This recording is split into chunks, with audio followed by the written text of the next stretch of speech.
ಇತಿಹಾಸದ ಪುಟಗಳಲ್ಲಿ ಮರೆಯಲಾರದ ಕಥೆಗಳನ್ನು ಕೊಟ್ಟಂತಹ ಭಾಗವೇ ಉತ್ತರ ಕರ್ನಾಟಕ. ಈ ಭೂಪ್ರದೇಶ ದೀರ್ಘಕಾಲ ಅಜೇಯರಾಗಿ ಆಳ್ವಿಕೆಯನ್ನು ಮಾಡಿದ ವಿಜಯನಗರ ಸಾಮ್ರಾಜ್ಯಕ್ಕೆ ಮನೆಯಾಗಿತ್ತು. ಈ ಭವ್ಯ ಸಾಮ್ರಾಜ್ಯದ ರಾಜಧಾನಿಯಾಗಿ ಪ್ರಪಂಚದ ಅತಿ ಶ್ರೀಮಂತ ನಗರಗಳಲ್ಲಿ ಒಂದಾಗಿದ್ದು ವಿಜಯನಗರದ ಶ್ರೇಷ್ಠ ಶಿರೋಮಣಿಯಾದ ಹಂಪಿ.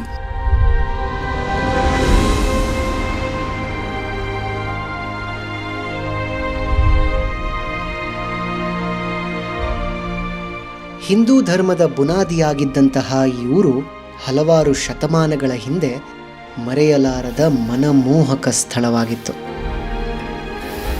ಹೇಗೆ ಹಂಪಿಯ ಒಂದು ದಿಕ್ಕಿನಲ್ಲಿ ವಿಜಯನಗರದ ವಿಸ್ಮಯಗಳಿವೆಯೋ ಹಾಗೆಯೇ ಮತ್ತೊಂದು ದಿಕ್ಕಿನಲ್ಲಿ ಆದಿಮಾನವರ ನಿಗೂಢ ಸ್ಥಳಗಳಿವೆ.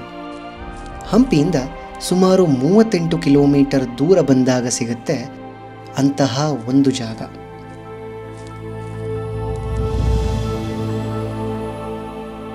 ಈ ಸ್ಥಳಕ್ಕೆ ಹೋಗುವ ದಾರಿ ಎಷ್ಟು ಸುಂದರವಾಗಿದೆಯೋ ಅಷ್ಟೇ ಅಚ್ಚರಿ ಮೂಡಿಸುವಂಥದ್ದು ಇಲ್ಲಿನ ಪ್ರೀಹಿಸ್ಟಾರಿಕ್ ರಾಕ್ ಪೇಂಟಿಂಗ್ಸ್. ಅಷ್ಟೇ ಅಲ್ಲದೆ ಸುಮಾರು 30 ಅಡಿ ಎತ್ತರದಲ್ಲಿ ಸಹಸ್ರಾರು ವರ್ಷಗಳಿಂದ ನಿಂತಿರುವ ಈ ಪ್ರೀಹಿಸ್ಟಾರಿಕ್ ರಾಕ್ ಡ್ರಮ್. ಇದರ ಶಬ್ದ ಸುಮಾರು 1 ಕಿಲೋಮೀಟರ್ ದೂರದವರೆಗೆ ಕೇಳ್ತಿತ್ತು ಅಂತ ಹೇಳ್ತಾರೆ. ನಾರ್ತ್ ಹಂಪಿಯ ಭಾಗವಾದ ಈ ಸ್ಥಳ ದಕ್ಷಿಣ ಭಾರತದಲ್ಲಿನ ಅತಿ ದೊಡ್ಡ ಮೆಗಾಲಿಥಿಕ್ ಸೈಟ್. ಈ ಸ್ಥಳವೇ ಹಿರೇಬೆಣಕಲ್ ಮೆಗಾಲಿಥಿಕ್ ಡಾಲ್ಮೆನ್ಸ್.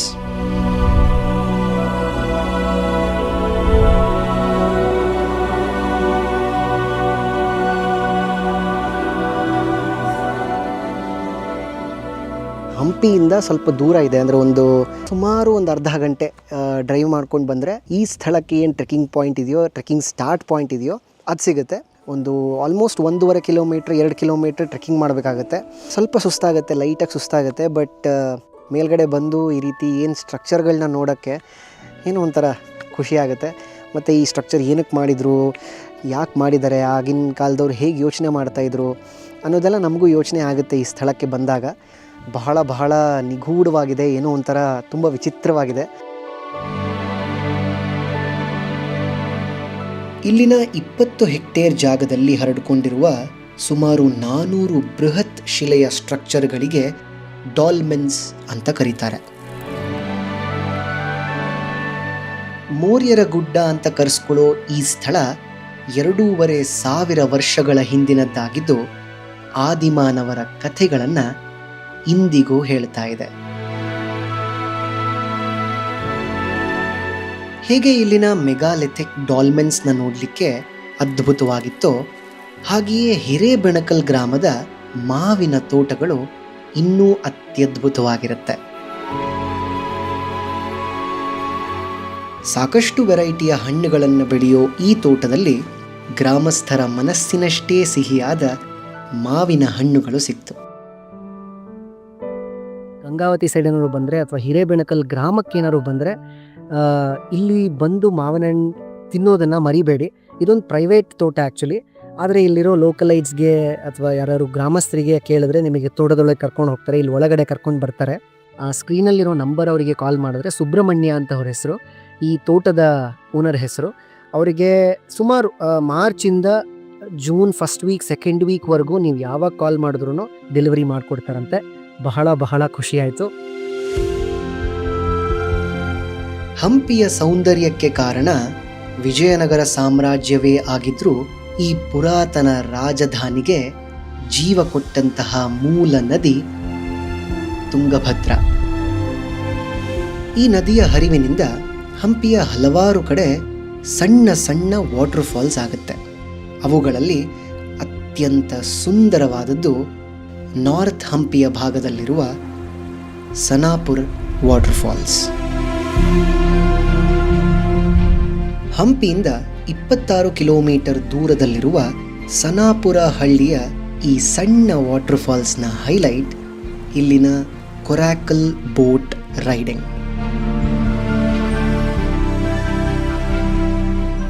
ನಿರಾಳವಾದ ನದಿಯ ಶಬ್ದ ಹಾಗೂ ವಿಚಿತ್ರವಾದ ಕಲ್ಲುಗಳನ್ನು ತೋರಿಸುವ ಈ 20 ನಿಮಿಷದ ಬೋಟ್ ರೈಡಿಂಗ್ ಜೊತೆಗೆ ಇಲ್ಲಿನ ಸ್ಪೆಷಲ್ ಆಕ್ಟಿವಿಟಿ ಅಂತ ಕರೆಸ್ಕೊಳ್ಳೋ ಕ್ಲಿಫ್ ಜಂಪಿಂಗ್ ಮಾಡಿಸ್ತಾರೆ.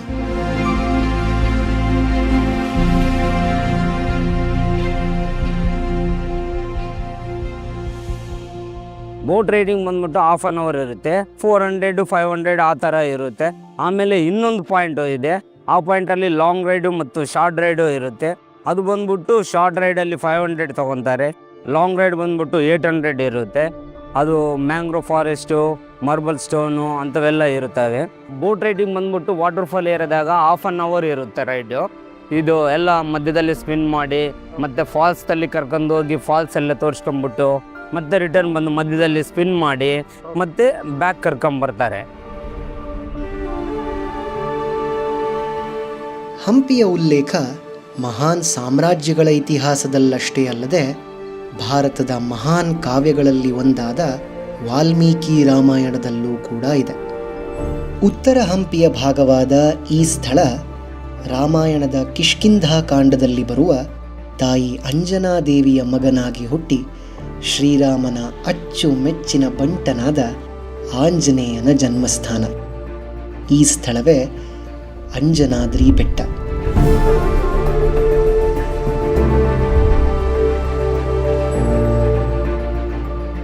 ಅಂದರೆ ಇಲ್ಲಿಗೆ ರೀಚ್ ಆಗೋಕ್ಕೆ 2 ದಾರಿ ಇದೆಯಂತೆ.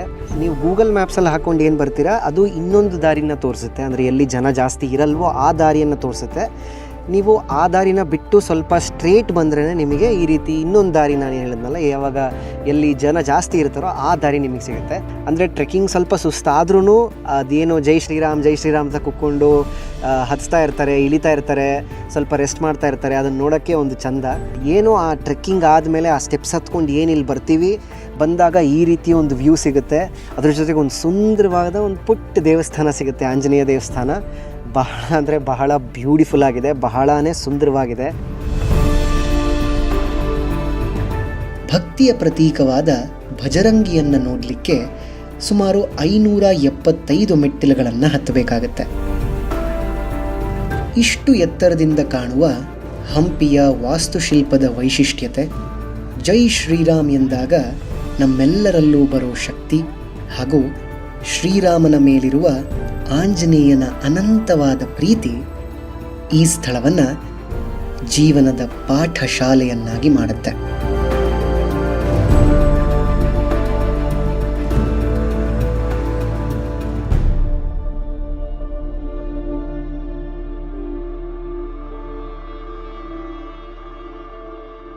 ಹಂಪಿಯ ಪ್ರತಿ ದಿಕ್ಕಿನಲ್ಲೂ ಕಾಣುವಂಥದ್ದು ಸಣ್ಣ ಸಣ್ಣ ಶಿಖರಗಳಂತೆ ಕಾಣುವ ಈ ಕಲ್ಲು ಬಂಡೆಗಳ ರಾಶಿ ಹಾಗೂ ದೃಷ್ಟಿಯುದ್ದಕ್ಕೂ ಹರಡಿಕೊಂಡಿರುವಂತಹ ಹಸಿರಾದ ಭತ್ತದ ಗದ್ದೆಗಳು.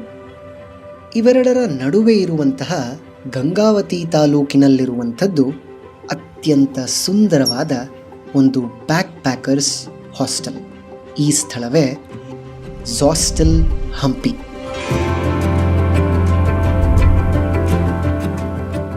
ಸೊ ಇಲ್ಲೇನಂತ ಅಂದರೆ ಡಾರ್ಮೆಟ್ರಿ ಸಿಸ್ಟಮ್ ಆಗಿರಲಿ ಮತ್ತು ನಾರ್ಮಲ್ ರೂಮ್ಸ್ ಆಗಿರಲಿ ಸಾಕಷ್ಟು ವೆರೈಟೀಸ್ ಇದೆ.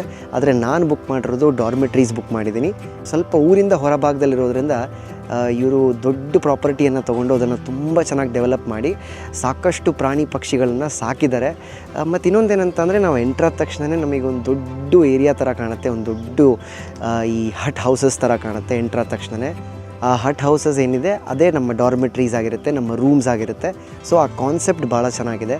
ಸೊ ನೀವೇನಾದರೂ ಹಂಪಿಯನ್ನು ಎಕ್ಸ್ಪ್ಲೋರ್ ಮಾಡಬೇಕು, ಸ್ವಲ್ಪ ಕಡಿಮೆ ರೇಟಲ್ಲಿ ನಿಮಗೆ ಸ್ಟೇನ ಎಕ್ಸ್ಪ್ಲೋರ್ ಮಾಡಬೇಕು ಅಂತ ಇದ್ದರೆ ಝಾಸ್ಟೆಲ್ ಹಂಪಿಯನ್ನು ನೀವು ಕನ್ಸಿಡರ್ ಮಾಡ್ಬೋದು. ಹಂಪಿಯಿಂದ ಸುಮಾರು 23 ಕಿಲೋಮೀಟರ್ ದೂರವಿದ್ದರೂ ಇಲ್ಲಿನ ವಾತಾವರಣ ಹಾಗೂ ಇಲ್ಲಿರುವ ಸಾಕಷ್ಟು ವೆರೈಟಿಯ ಪ್ರಾಣಿ ಪಕ್ಷಿಗಳು ಈ ಹಾಸ್ಟೆಲನ್ನು ಹಂಪಿಯ ದಿ ಬೆಸ್ಟ್ ಹಾಸ್ಟೆಲನ್ನಾಗಿ ಮಾಡುತ್ತೆ. ಅಷ್ಟೇ ಅಲ್ಲದೆ ಇಲ್ಲಿಗೆ ಬರೋ ಪ್ರತಿಯೊಬ್ಬರಿಗೂ ಹಂಪಿಯನ್ನು ಪೂರ್ತಿಯಾಗಿ ಎಕ್ಸ್ಪ್ಲೋರ್ ಮಾಡಲಿಕ್ಕೆ ವ್ಯವಸ್ಥೆಯನ್ನು ಮಾಡಿಕೊಡ್ತಾರೆ.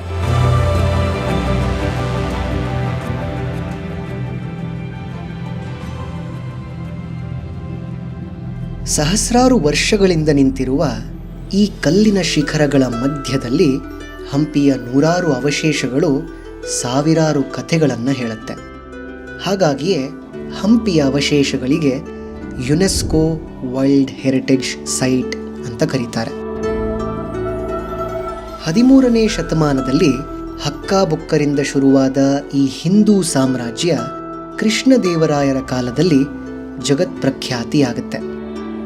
ಈ ಭವ್ಯ ವಿಜಯನಗರ ಸಾಮ್ರಾಜ್ಯದ 200 ವರ್ಷಗಳ ಸಕಾಲ ಸುಭೀಕ್ಷತೆಗೆ ಮುಖ್ಯ ಕಾರಣವಾಗಿದ್ದು ಶ್ರೀ ವಿರೂಪಾಕ್ಷ ದೇವಸ್ಥಾನ.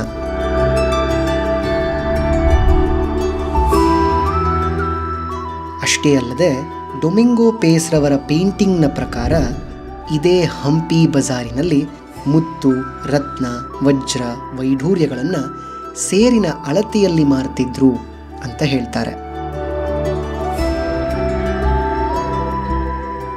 ತಾಯಿ ಭುವನೇಶ್ವರಿ ವಿದ್ಯಾರಣ್ಯರ ಆರಾಧ್ಯ ದೇವತೆ. ವಿದ್ಯಾರಣ್ಯರು ತಪಸ್ಸು ಮಾಡಿ ಅಮ್ಮನ ಒಲಿಸ್ಕೊಂಡಕ್ಕೆ ಅಮ್ಮನ ಪ್ರತ್ಯಕ್ಷ ಆಗಿಬಿಟ್ಟು ತದನಂತರ ಸಾಮ್ರಾಜ್ಯದಲ್ಲಿ ಸುವರ್ಣವೃಷ್ಟಿ ಆಗುತ್ತೆ. ಆಗ ರಾಜ್ಯ ಕಟ್ತಾರೆ. ಅದಕ್ಕೆ ಮುಂಚೆ ಪಂಪಾ ಕ್ಷೇತ್ರ ಅಂತ ಇತ್ತು. ಸುಮಾರು ಜನ ಪ್ರತಿ ಅಮಾವಾಸ್ಯೆಗೆ, ಹುಣ್ಣಿಮೆಗೆ ರಥೋತ್ಸವಗಳು ವಿಶೇಷವಾಗಿ ಬರ್ತಾರೆ. ಚೈತ್ರ ಮಾಸ ಹುಣ್ಣಿಮೆ ರಥೋತ್ಸವ ಇಲ್ಲಿ. ಡಿಸೆಂಬರ್ ಮಾರ್ಗಶಿರ ಮಾಸದಲ್ಲಿ ಫಲಪೂಜೆ ಅಂತ ಆಗುತ್ತೆ. ಅಂದರೆ ನಿಶ್ಚಿತಾರ್ಥ ಸ್ವಾಮಿಗೆ, ಅಮ್ಮನವ್ರಿಗೆ. ಶಿವರಾತ್ರಿ 3 ವಿಶೇಷ ಕಾರ್ಯಕ್ರಮಗಳು ಪ್ರತಿ ವರ್ಷ ನಡೆಯುತ್ತದೆ. ಯಥೇಚ್ಛವಾಗಿ ಬರ್ತಾ ಇದ್ದಾರೆ. ಈಗ ಪ್ರವಾಸೋದ್ಯಮ ಆಗಿದೆ, ಕ್ಷೇತ್ರನೂ ಆಗಿದೆ. ಆಕಾಶದೆತ್ತರಕ್ಕೆ ನಿಂತಿರುವ ಪೂರ್ವ ದಿಕ್ಕಿನ ರಾಜಗೋಪುರ, ಹೆಬ್ಬಾಗಿಲ ಬಳಿಯೇ ಇರುವ 3 ಮುಖದ ನಂದಿ ಹಾಗೂ ರಾಜ ಲಾಂಛನ, ಆವರಣದಲ್ಲೇ ಆಟವಾಡುವ ಎಲ್ಲರ ಮೆಚ್ಚುಗೆಯ ಆನೆ ಹಾಗೂ ಇಲ್ಲಿನ ವಾಸ್ತುಶಿಲ್ಪದ ವಿಭಿನ್ನತೆ ಈ ಸ್ಥಳವನ್ನು ಹಂಪಿಯ ಪ್ರಮುಖ ದೇವಸ್ಥಾನವನ್ನಾಗಿ ಮಾಡುತ್ತೆ. ಈ ದೇವಸ್ಥಾನದ ಮತ್ತೊಂದು ಮುಖ್ಯವಾದ ಭಾಗವೇ ರಂಗಮಂಟಪ. ಈ ಸ್ಥಳದಲ್ಲಿ 500 ವರ್ಷಗಳ ಹಿಂದೆ ಆರ್ಗ್ಯಾನಿಕ್ ಬಣ್ಣಗಳಿಂದ ಮಾಡಿದ ಪೇಂಟಿಂಗ್ಸ್ಗಳನ್ನು ನೋಡ್ಬೋದು. ಇದೇ ಪೇಂಟಿಂಗ್ಸ್ಗಳಲ್ಲಿ ಹೇಳೋ ಹಾಗೆ ಕಾಮದೇವನಾದ ಮನ್ಮಥನು ಶಿವನ ಘೋರ ತಪಸ್ಸನ್ನು ಭಂಗ ಮಾಡ್ತಾನೆ. ಆಗ ಶಿವ ತನ್ನ 3ನೇ ಕಣ್ಣಿನಿಂದ ಮನ್ಮಥನನ್ನು ಭಸ್ಮ ಮಾಡುವಾಗ ಸುತ್ತಮುತ್ತಲಿನ ಬಂಡೆ ಕಲ್ಲುಗಳೆಲ್ಲ ಕರಗಿ ಆದಂತಹ ನೀರಿನ ಪುಷ್ಕರಣಿಗೆ ಮನ್ಮಥ ಹೊಂಡ ಅಂತ ಕರೀತಾರೆ. ಅಷ್ಟೇ ಅಲ್ಲದೆ ಶಿವನ ಈ ವಿರಾಟ ರೂಪಕ್ಕೆ ವಿರೂಪಾಕ್ಷ ಅಂತ ಹೆಸರು ಬರುತ್ತೆ. ಈ ದೇವಸ್ಥಾನದ ಹಿಂಭಾಗದಲ್ಲಿರುವ ಒಂದು ಸಣ್ಣ ಕೋಣೆಯಲ್ಲಿ ರಾಜಗೋಪುರದ ಇನ್ವರ್ಟೆಡ್ ಇಮೇಜ್ ಅನ್ನು ನೋಡಬಹುದು. ಈ ವೈಜ್ಞಾನಿಕ ಪರಿಣಾಮದ ಹೆಸರೇ pin hole camera effect. So ಇಲ್ಲಿ ಹೇಗೆ ಅಂತಂದರೆ ಈ ದೇವಸ್ಥಾನ ಎಷ್ಟು ವಿಶಾಲವಾಗಿದೆ ಅಂತ ಅಂದರೆ ಇಡೀ ದಿನ ಇದೊಂದೇ ದೇವಸ್ಥಾನವನ್ನು ನೋಡ್ಬೋದು. ಅಷ್ಟು ಕೆತ್ತನೆಗಳಾಗಲಿ, ಅಷ್ಟು ಇನ್ಫಾರ್ಮೇಷನ್ ಆಗಲಿ ಈ ದೇವಸ್ಥಾನದಲ್ಲಿದೆ. ಸೊ ಒಟ್ಟಾಗಿ ಏನು ವಿರೂಪಾಕ್ಷ ದೇವಸ್ಥಾನ ಇದೆ ಅದು ಬಹಳ ಬಹಳ ಸುಂದರವಾಗಿದೆ, ವಿಶಾಲವಾಗಿದೆ. ಅದ್ರ ಪಕ್ಕದಲ್ಲೇ ಒಂದು ಸಣ್ಣ ಬೆಟ್ಟ ಥರ ಇದೆ, ನಾವು ಅದ್ರ ಮೇಲೆ ಕೂತಿದ್ದೀವಿ. ಸೊ ಈ ಬೆಟ್ಟದ ಮೇಲೆ ಕೂತ್ಕೊಂಡು ಆ ಗೋಪುರವನ್ನು ನೋಡಿಕೊಂಡು ಆರಾಮಾಗಿ ಮಾತಾಡ್ಕೊಂಡು ಕೂತ್ಕೊಂಡ್ರೆ ಟೈಮ್ ಹೋಗಿದ್ದೆ ಗೊತ್ತಾಗಲ್ಲ ಅಂತ ಅನಿಸುತ್ತೆ. ಅಷ್ಟು ಸುಂದರವಾಗಿರುವಂಥ ಒಂದು ಸ್ಥಳ. ವಿರೂಪಾಕ್ಷ ದೇವಸ್ಥಾನದಿಂದ ಕೇವಲ ಅರ್ಧ ಕಿಲೋಮೀಟರ್ ದೂರದಲ್ಲಿರುವಂಥದ್ದು 2 ಗಣೇಶನ ಮೂರ್ತಿಗಳು. ಮೊದಲನೇದಾಗಿ ಮಂಟಪದ ಒಳಭಾಗದಲ್ಲಿ ಪ್ರತಿಷ್ಠಾಪನೆ ಮಾಡಿರುವ ಸುಮಾರು 15 ಅಡಿ ಎತ್ತರದ ಏಕಶಿಲಾ ವಿಗ್ರಹ ಕಡಲೆಕಾಳು ಗಣೇಶ.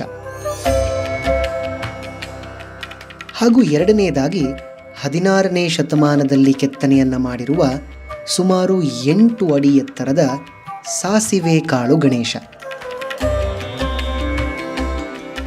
ಈ ಎರಡೂ ಸ್ಥಳಗಳಲ್ಲಿ ಗಣಪತಿಯನ್ನು ತನ್ನ ತಾಯಿಯ ತೊಡೆಯ ಮೇಲೆ ಕುಳಿತಿರುವ ಹಾಗೆ ಕೆತ್ತನೆಯನ್ನು ಮಾಡಿದ್ದಾರೆ. ಹಂಪಿಯ 2 ಮುದ್ದು ಗಣಪತಿಗಳ ಮಧ್ಯೆ ಇರುವಂಥದ್ದು ಕೃಷ್ಣದೇವರಾಯರು ಕಟ್ಟಿಸಿದ ಒಂದು ಸುಂದರವಾದ ಕೃಷ್ಣನ ದೇವಸ್ಥಾನ. ಈ ದೇವಸ್ಥಾನದ ಹೆಬ್ಬಾಗಿಲಲ್ಲಿ ವಿಷ್ಣುವಿನ ವಿಭಿನ್ನ ಅವತಾರಗಳಷ್ಟೇ ಅಲ್ಲದೆ ಚಂದ್ರನನ್ನು ನುಂಗುವ ಹಾಗೆ ರಾಹು ಕೇತುವಿನ ಕೆತ್ತನೆಗಳನ್ನು ಮಾಡಿದ್ದಾರೆ.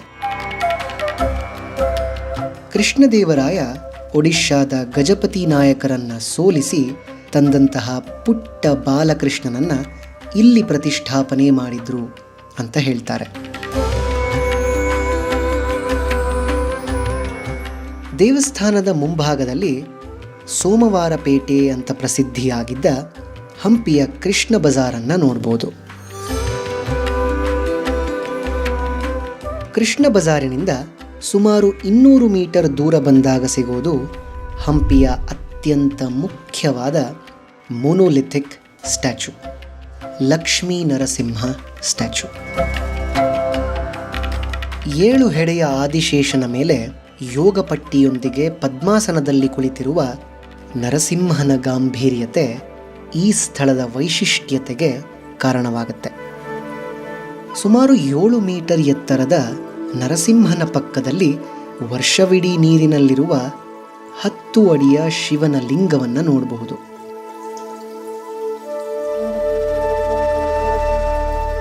ಹೇಗೆ ಹಂಪಿಯ ವಿರೂಪಾಕ್ಷ ದೇವಸ್ಥಾನ ವಿಜಯನಗರ ಸಾಮ್ರಾಜ್ಯದ ಬುನಾದಿ ಆಯಿತೋ, ಹಾಗೆಯೇ ಇಲ್ಲಿನ ಒಂದು ಸಣ್ಣ ಶಿವನ ದೇವಸ್ಥಾನ ಹಂಪಿಯ ಅತಿ ಮುಖ್ಯವಾದ ಉತ್ಖನನಕ್ಕೆ ಕಾರಣವಾಗುತ್ತೆ. ಈ ಸ್ಥಳವೇ Prasanna Virupaksha, the underground Shiva temple. ಇದು ಸುಮಾರು 1970s 1980s ಕಂಡಿಡಿದಿರುವಂಥ, ಅಂದರೆ ಕಾಣಿಸ್ಕೊಂಡಿರುವಂಥ ದೇವಸ್ಥಾನ. ಅಂದರೆ ಇದು ಪಾತಾಳದಲ್ಲಿರೋದ್ರಿಂದ, ಅಂದರೆ ಅಂಡರ್ಗ್ರೌಂಡಲ್ಲಿ ಇದ್ದಿದ್ದರಿಂದ ಪೂರ್ತಿ ಮಣ್ಣಿನಿಂದ ಮುಚ್ಚೋಗಿತ್ತಂತೆ. ಸೊ ಆರ್ಕಿಯಾಲಜಿಕಲ್ ಡಿಪಾರ್ಟ್ಮೆಂಟ್ ಅವ್ರು ಏನು ಮಾಡಿದ್ದಾರೆ, ಅದನ್ನು ಎಕ್ಸ್ಕವೇಷನ್ ಶುರು ಮಾಡ್ತಾ ಈ ರೀತಿ ಒಂದು ಸ್ಥಳ ಇದೆ ಅಂತ ಗೊತ್ತಾಗಿ ಇಲ್ಲಿಂದ ಎಕ್ಸ್ಕವೇಷನ್ ಶುರುವಾಗಿ ಮುಂದೆ ಒಂದು ಪಬ್ಲಿಕ್ ಬಾತ್ ಬರುತ್ತೆ. ಸೊ ಅಲ್ಲಿವರೆಗೂ ಎಕ್ಸ್ಕವೇಟ್ ಮಾಡಿ ಸುಮಾರು 1980s ಮತ್ತು 1990 1995 ಈ ಎಕ್ಸ್ಕವೇಷನ್ ಮುಗಿಯುತ್ತೆ. ಶತಮಾನಗಳಿಂದ ಮರೆಯಾದ ಈ ದೇವಸ್ಥಾನ ಹೊರಭಾಗದಿಂದ ಎಷ್ಟು ಸುಂದರವಾಗಿದೆಯೋ ಒಳಭಾಗದಿಂದ ಅಷ್ಟೇ ನಿಗೂಢವಾಗಿದೆ. ಈ ರಹಸ್ಯಮಯವಾದ ದೇವಸ್ಥಾನದಿಂದ ಕೆಲವೇ ನಿಮಿಷಗಳ ದೂರದಲ್ಲಿರೋದು ಸೌಂದರ್ಯಕ್ಕೆ ಸಾರವಾಗಿ ನಿಂತಿರುವ ಒಂದು ಸುಂದರವಾದ ರಾಮನ ದೇವಸ್ಥಾನ. ಈ ಸ್ಥಳವೇ ಹಜಾರರಾಮ ದೇವಸ್ಥಾನ. ಇಲ್ಲಿರುವ ಕಪ್ಪು ಕಲ್ಲಿನ 4 ಚಿತ್ರಖಾಂಡ ಸ್ತಂಭಗಳು ಹಾಗೂ ಹೊರಭಾಗದಲ್ಲಿರುವ ವಿಜಯನಗರ ವೈಭೋಗದ ಕೆತ್ತನೆಗಳು ಆಗಿನ ವಾಸ್ತುಶಿಲ್ಪದ ವೈವಿಧ್ಯತೆಯನ್ನು ಇಂದಿಗೂ ಹೇಳುತ್ತೆ. ವಿಜಯನಗರದ ದೇವಾಲಯಗಳು ಎಷ್ಟು ಮುಖ್ಯವಾಗಿತ್ತೋ ಅಷ್ಟೇ ಪ್ರಾಮುಖ್ಯತೆಯನ್ನು ಇಲ್ಲಿನ ರಾಣಿಯರಿಗೆ ಕೊಡಲಾಗ್ತಿತ್ತು.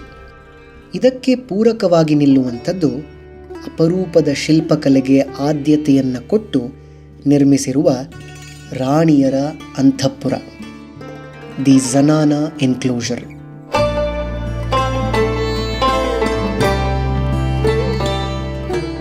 ಅಂತಃಪುರದ ರಾಣಿಯರ ಸೌಂದರ್ಯವನ್ನು ಶಿಲ್ಪಕಲೆಯ ಮೂಲಕ ವರ್ಣಿಸಿ ಕಮಲದ ಆಕಾರವನ್ನು ಕೊಟ್ಟಿರುವ ಈ ಸ್ಥಳವೇ ದಿ ಲೋಟಸ್ ಮಹಲ್. ಈ ಸಣ್ಣ ಮಹಲಿನ ವೈಖರಿ ಎಷ್ಟು ಸುಂದರವಾಗಿತ್ತೋ ಇದರ ಹಿಂಭಾಗದಲ್ಲಿರುವ 2 ಸ್ಥಳಗಳು ಅಷ್ಟೇ ಸೊಗಸಾಗಿರುತ್ತೆ. ಮೊದಲನೇದಾಗಿ ಇಂಡೋ ಇಸ್ಲಾಮಿಕ್ ಶೈಲಿಯಲ್ಲಿ ಕಟ್ಟಿರುವ ಆಗಿನ ಆನೆಗಳು ನಿಲ್ಲುವಂತಹ ಸ್ಥಳ, ದಿ ಎಲಿಫೆಂಟ್ ಸ್ಟೇಬಲ್. ಹಾಗೂ ಎರಡನೇದಾಗಿ 11 ಆನೆಗಳನ್ನು ಕಾಯುತ್ತಿದ್ದ ಕಾವಲುಗಾರರ ಕೊಠಡಿ. ಇಷ್ಟು ವೆರೈಟಿಯ ಕೆತ್ತನೆಗಳು, ಶತಮಾನಗಳ ಹಿಂದಿನ ವಾಸ್ತವ್ಯ ಹಾಗೂ ಇಲ್ಲಿರುವ ವಿವಿಧ ರೀತಿಯ ಆಕಾರಗಳು ಈ ಸ್ಥಳವನ್ನು ಹಂಪಿಯ ಫೇವರೆಟ್ ಸ್ಪಾಟನ್ನಾಗಿ ಮಾಡುತ್ತೆ. ಈ ರಾಣಿಯರನ್ನು ಕೂರಿಸಿಕೊಂಡು ಬೇರೆ ಸ್ಥಳದಿಂದ ವಾಪಸ್ ತಂದು ಅಂತಃಪುರಕ್ಕೆ ಬಿಡುವಂತಹ ಏನು ಸನ್ನಿವೇಶ ನಡೀತಾ ಇತ್ತಲ್ಲ, ಸೊ ಆ ಸನ್ನಿವೇಶಗಳಿಗೆ ಬೇಕಾದಂಥ ಆನೆಗಳನ್ನು ಇಡ್ತಿದ್ದಂತಹ ಜಾಗ, ಅದನ್ನು ಎಲಿಫೆಂಟ್ ಸ್ಟೇಬಲ್ ಅಂತ ಕರೀತಾರೆ. ಅದರ ಆರ್ಕಿಟೆಕ್ಚರ್ ನೋಡಿದ್ರೆ ಬಹಳ ಸುಂದರವಾಗಿರುತ್ತೆ. ಸೊ ಆ ದೊಡ್ಡ ದೊಡ್ಡ ಆನೆಗಳಿಗೆ ಒಂದಿಷ್ಟು ಸ್ಪೇಸ್ಗಳನ್ನು ಬಿಟ್ಟಿದ್ದಾರೆ. ಅದರ ಮೇಲೆ ಒಂದು ಸಣ್ಣ ಡೂಮ್ ಥರ ಮಾಡಿದ್ದಾರೆ, ಅಂದರೆ ಸ್ವಲ್ಪ ಇಸ್ಲಾಮಿಕ್ ಆರ್ಕಿಟೆಕ್ಚರ್ ಕೂಡ ಇದೆ. ಅದ್ರ ಜೊತೆಗೆ ನಮ್ಮ ಗೋಪುರಗಳ ಥರ ಕೂಡ ಮಾಡಿದ್ದಾರೆ, ನಮ್ಮ ಹಿಂದೂ ಆರ್ಕಿಟೆಕ್ಚರ್ ಕೂಡ ಇದೆ. ಮತ್ತು ಜೈನರ ಆರ್ಕಿಟೆಕ್ಚರ್ ಸ್ವಲ್ಪ ಸ್ಟೆಪ್ ಥರ ಬರುತ್ತೆ, ಸ್ಟೆಪ್ ಥರ ಅವ್ರದ್ದು ಆರ್ಕಿಟೆಕ್ಚರ್ ಇರೋದ್ರಿಂದ ಅದನ್ನು ಕೂಡ ಆ್ಯಡ್ ಮಾಡಿದ್ದಾರೆ. ಅಂದರೆ ಆವಾಗಲೇ ಆಗಿನ ಕಾಲದಲ್ಲೇ ಈ ಮತಗಳ ಸೌಹಾರ್ದತೆ ಏನಿತ್ತು, ಮತಗಳ ಬಗೆಗಿನ ಏನು ರೆಸ್ಪೆಕ್ಟ್ ಏನಿತ್ತು ಅದನ್ನು ತೋರಿಸುತ್ತೆ. ಅದು ಅದರ ಒಂದು ಸಿಂಬಾಲಿಕ್ ಆಗಿ ನಿಂತ್ಕೊಂಡಿದೆ ಎಲಿಫೆಂಟ್ ಸ್ಟೇಬಲ್ಸು. ಇಡೀ ಹಂಪಿಯ ವಿಸ್ತೀರ್ಣ ಕೇವಲ 42 ಸ್ಕ್ವೇರ್ ಕಿಲೋಮೀಟರ್ಗಳಾಗಿದ್ದರೂ ಇಲ್ಲಿರುವ ನೂರಾರು ಅವಶೇಷಗಳನ್ನು ನೋಡಲಿಕ್ಕೆ ಇಡೀ ದಿನವೂ ಸಾಲಲ್ಲ. ಪ್ರಸನ್ನ ವಿರೂಪಾಕ್ಷ ದೇವಸ್ಥಾನದಿಂದ 1980ರಲ್ಲಿ ಶುರುವಾದ ಉತ್ಖನನ ಕೊನೆಯಾಗಲು ಕಾರಣವಾಗಿದ್ದು ಅಂಥದ್ದೇ ಒಂದು ಅವಶೇಷದಿಂದ. ಈ ಅವಶೇಷವೇ ದ ರಾಯಲ್ ಎನ್ಕ್ಲೋಷರ್. ಇಲ್ಲಿರುವ ಸಾಕಷ್ಟು ವಿಸ್ಮಯಗಳಲ್ಲಿ ಮೊದಲನೆಯದು ಇಲ್ಲಿನ ಸೀಕ್ರೆಟ್ ಚೇಂಬರ್. ಪರ್ಷಿಯಾದ ರಾಯಭಾರಿ ಅಬ್ದುರ್ ರಜಾಕ್ ಹೇಳೋ ಹಾಗೆ ಇದೊಂದು ಗುಪ್ತ ಖಜಾನೆಯಾಗಿತ್ತು ಅಂತ ಹೇಳ್ತಾರೆ. ಇಲ್ಲಿನ ಮತ್ತೊಂದು ಇಂಟ್ರೆಸ್ಟಿಂಗ್ ಜಾಗವೇ 5 ವಿಭಿನ್ನ ಶ್ರೇಣಿಗಳಿರುವ ಹಂಪಿಯ ಅತ್ಯಂತ ಸುಂದರವಾದ ಕಪ್ಪು ಕಲ್ಲಿನ ಪುಷ್ಕರಣಿ. ಹಾಗೂ ಕೊನೆಯದಾಗಿ ಸಾಕಷ್ಟು ಕೆತ್ತನೆಗಳನ್ನು ಮಾಡಿರುವ 40 ಅಡಿ ಎತ್ತರದ 3 ಅಂತಸ್ತಿನ ವಿನ್ಯಾಸವೇ ಮಹಾನವಮಿ ದಿಬ್ಬ. ವಿಜಯದಶಮಿ ಸಮಯದಲ್ಲಿ ರಾಜ ಮಹಾರಾಜರು ದಸರಾ ಮಹೋತ್ಸವಗಳನ್ನು ನೋಡಲಿಕ್ಕೆ ಈ ದಿಬ್ಬವನ್ನು ಬಳಸ್ತಾ ಇದ್ರು ಅಂತ ಹೇಳ್ತಾರೆ.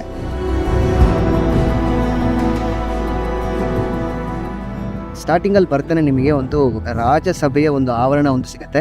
ಸೊ ಅದರಲ್ಲಿ ಹೇಗೆ ರಾಜರು ಈ ಮೆಟ್ಲು ಹತ್ಕೊಂಡು ಮೇಲ್ಗಡೆ ದರ್ಬಾರಿಗೆ ಬರ್ತಾಯಿದ್ರು, ದರ್ಬಾರಲ್ಲಿ ನಿಂತ್ಕೊಂಡು ಎಲ್ಲರನ್ನ ಉದ್ದೇಶಿಸಿ ಮಾತಾಡ್ತಾ ಇದ್ರಲ್ಲ, ಸೊ ಆ ರೀತಿಯಾದಂಥ ಒಂದು ಸ್ಥಳ ಸಿಗುತ್ತೆ. ಅದನ್ನು ಕಿಂಗ್ಸ್ ಆಡಿಯನ್ಸ್ ಹಾಲ್ ಅಂತ ಕರೀತಾರೆ. ಸೊ ಅಲ್ಲಿಂದ ಸ್ವಲ್ಪ ಮುಂದಕ್ಕೆ ಹೋದರೆ ನಮಗೆ ಆಗಿನ ಕಾಲದ ಪೈಪ್ ಲೈನ್ಸ್ ಆಗಿರಲಿ, ಸೊ ಆಗ ಏನು ಈ ನೀರನ್ನ ಪಾಸ್ ಮಾಡೋಕ್ಕೆ ಅಂತ ಏನು ಪೈಪ್ ಲೈನ್ಸ್ ಹಾಕ್ತಾ ಇರಲ್ಲ, ಆ ಪೈಪ್ ಲೈನ್ಸ್ಗಳನ್ನು ಮಾಡಿದ್ದಾರೆ. ಅದಾದಮೇಲೆ ಇನ್ನೊಂದು ಪ್ಲೇಸ್ ಏನಂತಂದರೆ ಮಹಾನವಮಿ ದಿಬ್ಬ ಅಂತ ಒಂದು ಸ್ಥಳ ಸಿಗುತ್ತೆ. ಸೊ ಈ ಮಹಾನವಮಿ ದಿಬ್ಬದಿಂದ ಕೂತ್ಕೊಂಡು ಸಾಕಷ್ಟು ಏನೇನು ಉತ್ಸವಗಳು ನಡೀತಾ ಇತ್ತು, ಏನು ಇವಾಗ ಹೇಗೆ ಇಂಡಿಪೆಂಡೆನ್ಸ್ ಡೇ ಪರೇಡನ್ನು ರೆಡ್ ಫೋರ್ಟಲ್ಲಿ ನಿಂತ್ಕೊಂಡು ನೋಡ್ತಾರಲ್ಲ, ಅದೇ ರೀತಿ ಈ ದಿಬ್ಬದ ಮೇಲೆ ನಿಂತ್ಕೊಂಡು ದಸರಾ ಪ್ರೊಸೆಷನ್ನ ನೋಡ್ತಾ ಇದ್ರು ಅಂತ ಹೇಳಿದ್ರು.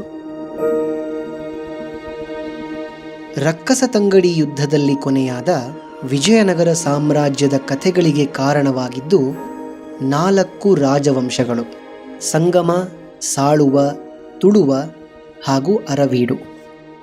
ಸಂಗಮ ರಾಜವಂಶದಲ್ಲಿ ಆನೆಗಳನ್ನು ಬೇಟೆಯಾಡುತ್ತಿದ್ದ 2ನೇ ದೇವರಾಯರು ಕಟ್ಟಿಸಿದ ಒಂದು ವಿಷ್ಣುವಿನ ದೇವಸ್ಥಾನ ಇಂದಿಗೂ ಜನಪ್ರಿಯವಾಗುತ್ತೆ. ದೇವರ ಉತ್ಸವಗಳಿಗೆ ಬಳಸುತ್ತಿದ್ದ 2 ಸುಂದರವಾದ ಮಂಟಪಗಳನ್ನು ಈ ದೇವಸ್ಥಾನದ ದಾರಿಯಲ್ಲಿ ನೋಡಬಹುದು. ಈ ಮಂಟಪಗಳೇ ಗೆಜ್ಜಲ ಮಂಟಪ ಹಾಗೂ ಕುದುರೆಗೊಂಬೆ ಮಂಟಪ. ಇದೇ ದಾರಿಯಲ್ಲಿ ಸಿಗುವ ವಿಠ್ಠಲ ಸಂತೆ ಬೀದಿ ಹಾಗೂ ಪುಷ್ಕರಣಿಯ ಮುಂದೆಯೇ ಇರುವಂಥದ್ದು ಹಂಪಿಯ ಅಚ್ಚುಮೆಚ್ಚಿನ ಶ್ರೀ ವಿಜಯ ವಿಠ್ಠಲ ದೇವಸ್ಥಾನ. ವಿಜಯನಗರ ಸಾಮ್ರಾಜ್ಯವನ್ನು ಕಾಪಾಡಿದ್ದು ವಿರೂಪಾಕ್ಷನ ಕೀರ್ತಿಯಾಗಿದ್ದರೆ, ಹಂಪಿಯ ಪ್ರಸಿದ್ಧಿಗೆ ಕಾರಣವಾಗಿದ್ದು ವಿಠ್ಠಲ ದೇವಸ್ಥಾನದ ಕಲ್ಲಿನ ರಥ, ದ ಸ್ಟೋನ್ ಚಾರಿಯಟ್. ಸಾಕಷ್ಟು ವರ್ಷಗಳ ಹಿಂದೆ ಚಕ್ರಗಳನ್ನಷ್ಟೇ ತಿರುಗಿಸಬಲ್ಲ ಈ ರಥ ವಿಷ್ಣು ಪ್ರಿಯನಾದ ಗರುಡನ ದೇವಸ್ಥಾನ. ವಿಠ್ಠಲ ದೇವಸ್ಥಾನದ ಮತ್ತೊಂದು ವಿನೋದ ರಹಸ್ಯವೇ ಇಲ್ಲಿನ ಮ್ಯೂಸಿಕಲ್ ಪಿಲ್ಲರ್ಸ್. ಸುಮಾರು 3.5 ಮೀಟರ್ ಉದ್ದವಿರುವ ಇಲ್ಲಿನ 56 ಪಿಲ್ಲರ್ಗಳ ಶಬ್ದವನ್ನು ಈ QR ಕೋಡ್ಗಳಲ್ಲಿ ಕೇಳಬಹುದು. ಅಷ್ಟೇ ಅಲ್ಲದೆ ಈ ದೇವಸ್ಥಾನದ ಹಿಂಭಾಗದಲ್ಲಿರುವಂಥದ್ದು ಹಂಪಿಯ ಅತಿ ಸುಂದರವಾದ ಒಂದು ಹಿಡನ್ ಸ್ಪಾಟ್, ಪುರಂದರದಾಸ ಮಂಟಪ. ವ್ಯಾಸತೀರ್ಥರ ಶಿಷ್ಯರಾಗಿ ಸುಮಾರು 4.5 ಲಕ್ಷ ಕೀರ್ತನೆಗಳನ್ನು ಬರೆದಿರುವ ಪುರಂದರದಾಸರು ಇಲ್ಲಿ ತಮ್ಮ ರಚನೆಗಳನ್ನು ಮಾಡ್ತಾ ಇದ್ರು ಅಂತ ಹೇಳ್ತಾರೆ. ಇಷ್ಟು ಸೊಗಸಾದ ಸಣ್ಣ ಮಂಟಪ, ವಾದ್ಯಗಳಲ್ಲಿ ವಿಶಿಷ್ಟವಾದ 7 ಸ್ವರದ ಕಂಬಗಳು, ಎಲ್ಲರ ಅಚ್ಚುಮೆಚ್ಚಿನ ಕಲ್ಲಿನ ರಥ ಹಾಗೂ ಅತ್ಯಂತ ಸುಂದರವಾದ ವಿಠಲನ ಮಂದಿರ ಹಂಪಿಯ ಕಥೆಗಳನ್ನು ಮತ್ತೊಮ್ಮೆ ಮೆಲುಕು ಹಾಕುವಂತೆ ಮಾಡುತ್ತೆ.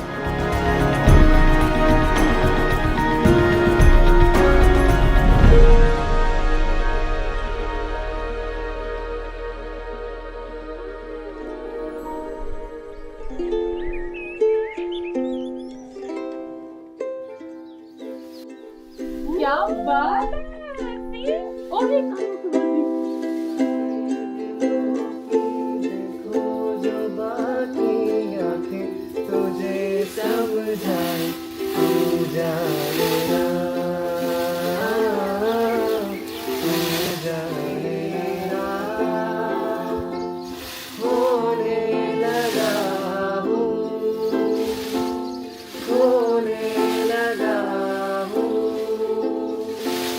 जब से मिला हूँ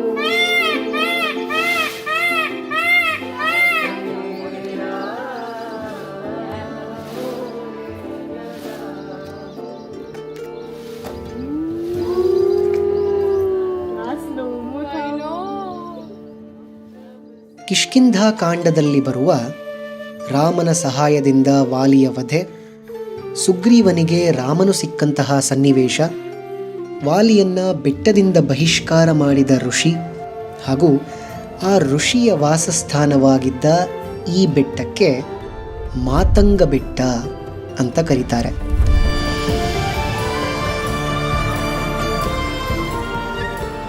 ಇಡೀ ಹಂಪಿಯ ಚಿತ್ರಣವನ್ನು ಕೊಡುವ ಈ ಸ್ಥಳ ಮಾತಂಗ ಋಷಿಯ ಮನೆಯಾಗಿದ್ದು, ಸಮುದ್ರ ಮಟ್ಟದಿಂದ ಸುಮಾರು 1500 ಅಡಿ ಎತ್ತರದಲ್ಲಿರುವ ಒಂದು ಸುಂದರವಾದ ಸ್ಥಳವಾಗುತ್ತೆ.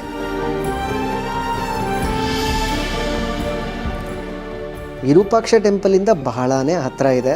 ಸೊ ಅಲ್ಲಿಂದ ಬಂದು ಸ್ವಲ್ಪ ಟ್ರೆಕ್ಕಿಂಗ್ ಮಾಡಿಕೊಂಡು ಮೇಲ್ಗಡೆ ಬಂದ ತಕ್ಷಣವೇ ಏನು ವ್ಯೂ ಕಾಣುತ್ತೆ, ಹಂಪಿಯ ವ್ಯೂ ಏನು ಕಾಣುತ್ತೆ, ಬಹಳ ಅಂದರೆ ಬಹಳ ಸುಂದರವಾಗಿದೆ. ದೇವಸ್ಥಾನದಲ್ಲಿ ನೀವು ಬಂದ ತಕ್ಷಣವೇ ನಿಮಗೆ ಈ ಕಲ್ಲುಗಳನ್ನು ಜೋಡಿಸಿರುವಂಥ ಸ್ಟ್ರಕ್ಚರ್ಸ್ನ ನೀವು ನೋಡ್ಬೋದು. ಅದೇನು ಅಂತ ನಾನು ಇಲ್ಲಿ ಲೋಕಲೈಟ್ ಅವರಿಗೆ ಕೇಳಿದೆ.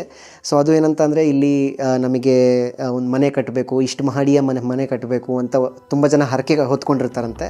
ಅದರ ಮೇಲೆ ಅದನ್ನು ಜೋಡಿಸಿರ್ತಾರೆ ಅಂತ ಹೇಳಿದ್ರು. ಮತ್ತು ಇಡೀ ಹಂಪಿ ಹೇಗಿದೆ ಅಂತ ನೋಡಬೇಕು ಅಂತ ಅಂದರೆ ಈ ಸ್ಥಳವನ್ನು ನೀವು ಕನ್ಸಿಡರ್ ಮಾಡ್ಬೋದು. 15ನೇ ಶತಮಾನದಲ್ಲಿ 6 ಲಕ್ಷ ಸ್ಕ್ವೇರ್ ಕಿಲೋಮೀಟರ್ಗಳಷ್ಟು ಹರಡಿಕೊಂಡಿದ್ದ ವಿಜಯನಗರ ಸಾಮ್ರಾಜ್ಯದ ನೆನಪಿಗಾಗಿ ಕರ್ನಾಟಕದ 31ನೇ ಜಿಲ್ಲೆಯ ರಚನೆಯಾಗುತ್ತೆ. ಅಷ್ಟು ಭವ್ಯವಾದ ಸಾಮ್ರಾಜ್ಯ ಈಗಿನ ವಿಜಯನಗರ ಜಿಲ್ಲೆಯಾಗಿ ನಿಲ್ಲುತ್ತೆ. ಇದೇ ಜಿಲ್ಲೆಯಲ್ಲಿರುವ ಹಂಪಿಯ ಸೌಂದರ್ಯವನ್ನು ತನ್ನ ಮಡಿಲಲ್ಲಿ ಕೂರಿಸಿಕೊಂಡಿರುವ ವಿಜಯನಗರದ ಅತಿ ದೊಡ್ಡ ತಾಲೂಕಿನ ಹೆಸರೇ ಹೊಸಪೇಟೆ. ಸೊ ನಾವು ಹಿಂಗೆ ಹೊಸಪೇಟೆಗೆ ಎಂಟ್ರಾಕ್ಕಿಂತ ಮುಂಚೆನೇ 1-2 ದೊಡ್ಡ ಟನಲ್ ಅಂತ ಮಾಡಿದ್ದಾರೆ. ಅಲ್ಲಿ ಬರೆದಿದ್ದಾರೆ ವಿಜಯನಗರ ಜಿಲ್ಲೆಗೆ ಸುಸ್ವಾಗತ ಅಂತ. ಅದಕ್ಕಿಂತ ಸ್ವಲ್ಪ ಹಿಂದೆನೇ ನಿಮಗೊಂದು ಸಣ್ಣ ಡಿವಿಯೇಷನ್ ಥರ ಸಿಗುತ್ತೆ. ಆ ಡಿವಿಯೇಷನ್ನ ತೊಗೊಂಡ್ರೆ ಫುಲ್ಲು ಮಡ್ ರೋಡ್ ಥರ ಸಿಗುತ್ತೆ. ಆ ಮಡ್ ರೋಡಲ್ಲಿ ಸ್ವಲ್ಪ ಕೆಳಗೆ ಬಂದರೆ ಈ ರೀತಿಯ ಒಂದು ತುಂಗಭದ್ರಾ ಬ್ಯಾಕ್ ವಾಟರ್ಸ್ಗೆ ನಾವು ಬಂದು ನಿಲ್ಲಿಸ್ಕೋಬೋದು. ಕಾರ್ ಕೂಡ ಬರುತ್ತೆ, ಬೈಕ್ ಕೂಡ ಬರುತ್ತೆ. ತುಂಬ ಜನ ಕಾರ್ಗಳನ್ನ ಬೈಕ್ಗಳನ್ನ ತೊಗೊಂಡ್ಬಂದಿದ್ದಾರೆ. ಬಹಳ ಅಂದರೆ ಬಹಳ ಸುಂದರವಾಗಿದೆ. ಹೊಸಪೇಟೆಗೆ ಬಂದಾಗ ಈ ಸ್ಥಳಕ್ಕೆ ಬರೋದನ್ನು ಮರಿಬೇಡಿ.